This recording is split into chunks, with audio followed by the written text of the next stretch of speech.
जब भी हम बैंक से एक डेबिट कार्ड या क्रेडिट कार्ड इशू कराते हैं तो उसमें क्या होता है कि बैंक का नाम लिखा होता है, आपका नाम लिखा होता है, ये सारी बातें समझ में आती है, जो एक तरह का पहचान होता है कि किस बैंक का है या किसका कार्ड है। बट उसमें एक नाम और लिखा होता है, उसमें या तो वीज़ा लिखा होता है, मास्टर कार्ड लिखा होता है या रुपए लिखा होता है। तो इसका क्या लॉजिक है? अगर हम आसान भाषा में बात करें तो अगर ये नहीं लिखा होगा तो आप जाके पीओएस पे जो आप पेमेंट करते हैं, जाके कार्ड स्वाइप करके आप पेमेंट करते हैं, वो आप नहीं कर पाएंगे। ये क्या होता है? ये पेमेंट नेटवर्क कंपनीज होती हैं जिनका यूज़ करके आप उन सिस्टम्स में जाके पेमेंट कर पाते हैं। इस वीडियो में हम लोग इसके बारे में बात करने जा रहे हैं। हम लोग इस वीडियो में देखेंगे कि ये जो पेमेंट नेटवर्क कंपनीज हैं इनकी ज़रूरत क्यों पड़ी, ये कैसे काम करते हैं, और जो उसके बाद जो हमारा जो डोमेस्टिक पेमेंट नेटवर्क रुपए है उसके बारे में डिटेल में बात करेंगे। अगर आपको वीडियो का टॉपिक पसंद आया, वीडियो को लाइक कीजिए, चैनल पर नया है तो चैनल को सब्सक्राइब कीजिए और बेल आइकन दबाना मत भूलिएगा। तो सबसे पहले हम लोग ये देखेंगे कि आपको पेमेंट नेटवर्क की ज़रूरत क्यों है। इसे हम एक एग्जाम्पल से समझेंगे। मान लीजिए कि आप कहीं जाते हैं पेमेंट करने के लिए, तो आप जाते हैं तो आप अपना कार्ड लेके स्वाइप वहाँ करते हैं। तो क्या है कि आपके पास जो कार्ड है वो किसी भी बैंक का हो सकता है, और जो मर्चेंट है जहाँ पेमेंट कर रहे हैं उसका जो बैंक अकाउंट है जहाँ उसका पैसा जाता है वो भी किसी बैंक का हो सकता है। मान लिया अगर दोनों सेम बैंक का है तो क्या होगा, जैसे ही आप जाके स्वाइप करेंगे तो रिक्वेस्ट जाएगा उसके बैंक के पास, मर्चेंट के बैंक के पास रिक्वेस्ट जाएगा। तो मर्चेंट का बैंक जो डिटेल्स देखेगा आपका तो समझ जाएगा भाई ये कार्ड तो हमारे यहाँ का है। तो उससे पता चल जाएगा कि आपका कार्ड वैलिड है कि नहीं और आपके कार्ड में वो उतने बैलेंस है कि नहीं जितना आप पेमेंट कर रहे हैं। ये दोनों बात पता चल जाएगी, वो पेमेंट को सक्सेस या फेल कर देगा, यानी आपका पेमेंट होगा या नहीं होगा उसको बता देगा। तो हम लोग इस केस में ये मान के चल रहे हैं कि आपका जो अकाउंट है और आपके मर्चेंट का जो अकाउंट है, जो बैंक अकाउंट, वो दोनों सेम बैंक का है। पर आप सोचिए कि इसकी प्रोबेबिलिटी कितनी होगी? इसकी प्रोबेबिलिटी बहुत कम होगी। नॉर्मली क्या है कि कोई भी किसी बैंक का अकाउंट रख सकता है। हमारे पास कितने सारे ऑप्शन अवेलेबल हैं। अगर आप इंटरनेशनल कंसिडरेशन कर लें, इंटरनेशनल बैंक्स को जोड़ लें तो बैंक्स तो हज़ारों हो जाएंगे। तो ये कैसे पॉसिबल होगा? अब प्रॉब्लम ये होगा कि अगर आपका जो बैंक अकाउंट वो अलग होगा और जो सामने वाला मर्चेंट है उसका अलग होगा, तो जब आप अपना कार्ड स्वाइप करेंगे तो जो मर्चेंट का बैंक को कैसे पता चलेगा कि आपका कार्ड वैलिड है कि नहीं है?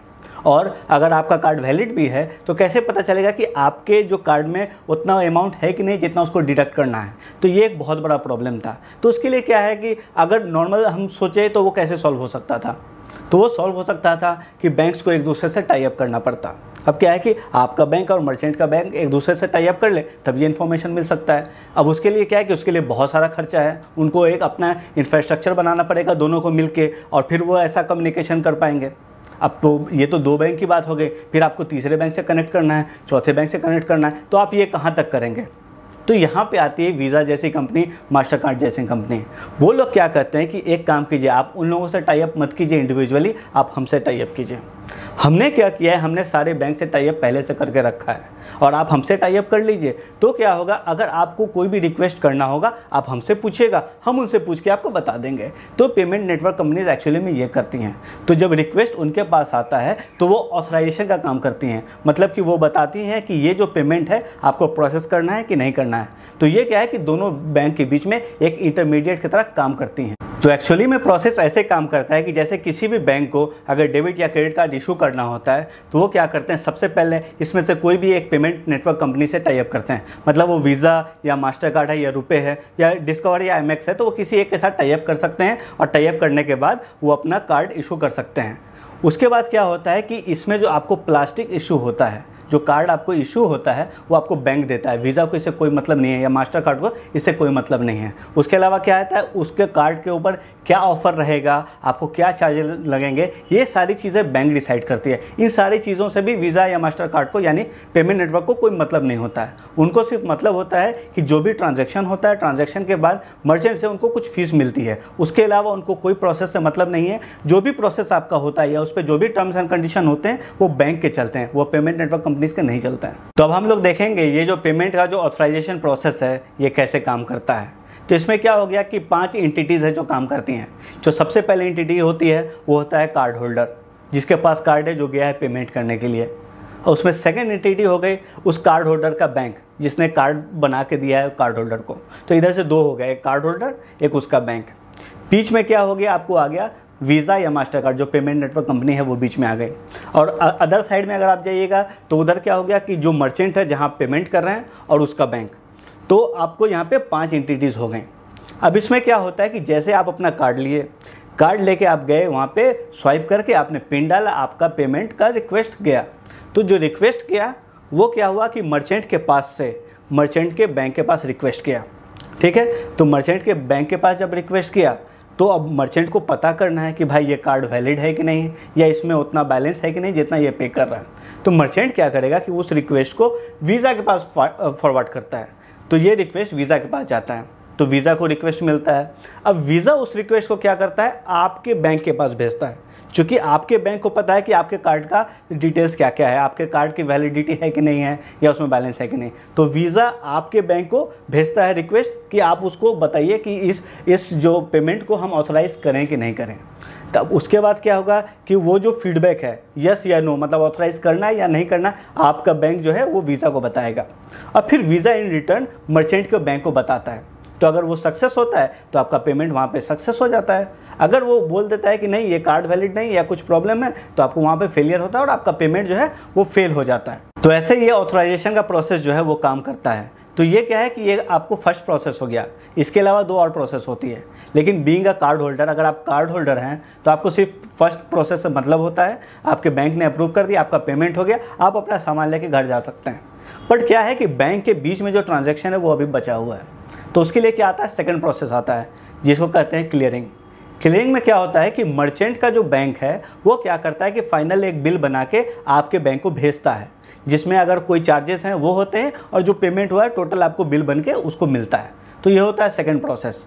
और जो थर्ड प्रोसेस होता है सेटलमेंट, जब एक्चुअली फंड का ट्रांसफ़र आपके बैंक से जो आपको मर्चेंट के बैंक को होता है, तो ये होता है थर्ड प्रोसेस। तो इसमें सबसे पहला प्रोसेस हो गया ऑथराइजेशन, जिसमें हमने डिटेल देखा कैसे प्रोसेस काम हुआ। उसके बाद क्या हुआ, सेकंड प्रोसेस जिसमें क्लियरिंग हुआ।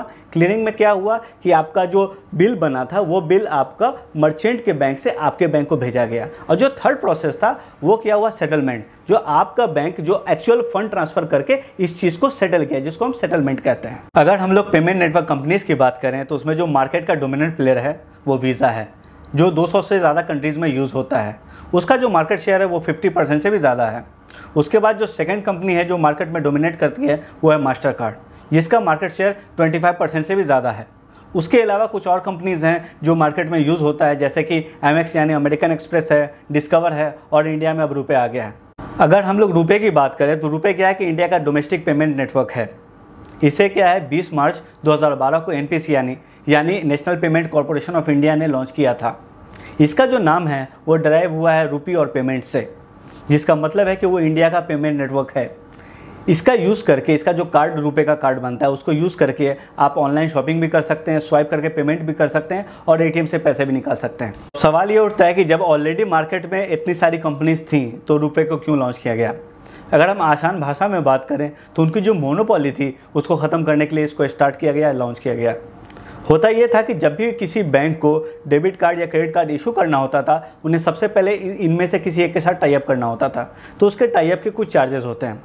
उसके बाद क्या है कि ये जो चार्जेस होते हैं ये अपने हिसाब से ये डिसाइड करते हैं। इनकी मोनोपोली चल रही थी, ये ज़्यादातर अमेरिकन कंपनीज हैं, ये अपने हिसाब से सब कुछ डिसाइड करते थे। उसके बाद क्या होता है कि जब भी आप कोई पेमेंट रिक्वेस्ट करते हैं तो ये रिक्वेस्ट है ये इनके सर्वर से गुजरता था। अब इनका जो सर्वर्स है वो ज़्यादातर इंडिया के बाहर है, यानी जनरली यूएस में, चूँकि यूएस की कंपनीज़ हैं। तो जो हमारा रिक्वेस्ट है यानी हमारा डिटेल्स उनके सर्वर से होकर गुजर के फिर पास होकर फिर हमारे यहाँ किसी बैंक या किसी दूसरे बैंक में जाता था। तो ये सारी प्रॉब्लम हो रही थी, तो इसे सॉल्व करने के लिए रुपए को लॉन्च किया गया। अब जितने भी डोमेस्टिक बैंक्स हैं वो ज़्यादातर क्या कर रहे हैं, रुपए कार्ड को आपको इशू कर रहे हैं अपने कस्टमर्स के लिए। अब इसमें क्या है कि उन्हें भी बहुत फ़ायदा हो रहा है। उसमें क्या है कि इनका जो प्रोसेसिंग फ़ी है वो कम हो गया है। उसके बाद क्या है कि जो स्पीड ऑफ ट्रांजैक्शन है यहाँ ज़्यादा है, यहाँ जल्दी हो जाता है क्योंकि सब कुछ आपका डोमेस्टिक है। उसके अलावा क्या है कि यहाँ उनका जो सर्वर्स है उसका प्रॉब्लम सॉल्व हो गया। आपका जो डोमेस्टिक डेटा है वो इंटरनेशनल सर्वर्स पे नहीं जाता है, जो आप पेमेंट का रिक्वेस्ट कर रहे हैं वो उनके सर्वर्स पे नहीं जाता, वो हमारे सर्वर्स पे इंटरनली इंडिया के अंदर रहता है। तो ये सब इसका बहुत बड़ा फ़ायदा है। इसमें बस एक ही बड़ा डिसएडवांटेज है कि अभी इंटरनेशनली बहुत ज़्यादा अवेलेबल नहीं है। अभी क्या है कि इंटरनेशनल में इसकी शुरुआत हुई है और बहुत कम जगह पे ये यूज़ होता है, तो इसमें अभी टाइम लगेगा और होपफुली जल्दी ये एक्सपेंड कर जाएगा। इस वीडियो में इतना ही, धन्यवाद दोस्तों। मैं उम्मीद करता हूँ आपको वीडियो पसंद आया होगा। अगर आपको वीडियो पसंद आए तो वीडियो को लाइक और शेयर कीजिए। अगर आप हमारे चैनल पर नए हैं तो चैनल को सब्सक्राइब कीजिए और बेल आइकन दबाना मत भूलिएगा।